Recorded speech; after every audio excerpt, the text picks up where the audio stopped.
যে বিদ্যুতের এমন অবস্থা শেখ হাসিনা করবে যে আপনারা ওই যে ফেরিওয়ালারা যেমন ঘুরে আর বলে চুরি বলে রাখবেন নাকি ভাই, এরকম বিদ্যুতের অবস্থা আমাদের হবে, আমাদের ঘুরতে হবে যে বিদ্যুৎ রাখবেন নাকি।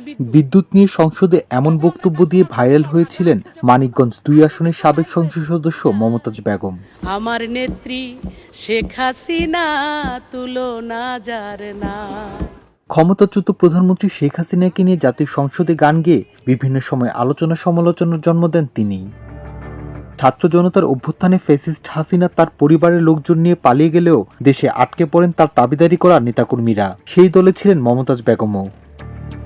সেই মমতাজকে সোমবার রাতে রাজধানীর ধানমন্ডির একটি বাসা থেকে গ্রেপ্তার করে গোয়েন্দা পুলিশ। তারা জানে 5 আগস্টের পর থেকে আত্মগোপনে ছিলেন তিনি। বৈষম্য বিরোধী আন্দোলনে এক হকার হত্যা মামলায় মঙ্গলবার দুপুরে তাকে 4 দিনের রিমান্ডে পাঠায় আদালত।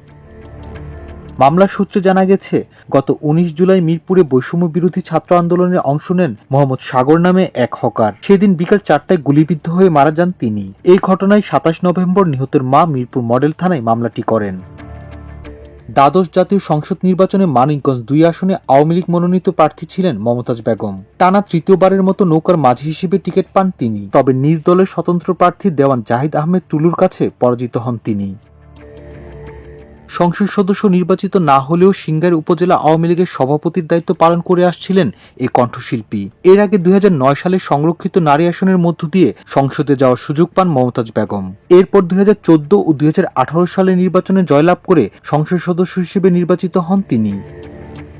মমতাজ বেগমের বিরুদ্ধে মানিকগঞ্জের 2 থানায় হত্যাসহ 2টি মামলা রয়েছে। সিংগাইর থানার ভারপ্রাপ্ত কর্মকর্তা তৌফিক আজম বলেন, বেশ কয়েকজনকে গ্রেপ্তার করে আদালতের মাধ্যমে কারাগারে পাঠানো হয়েছে। কয়েকদিনের মধ্যে মামলার প্রতিবেদন আদালতে জমা দেওয়া হবে।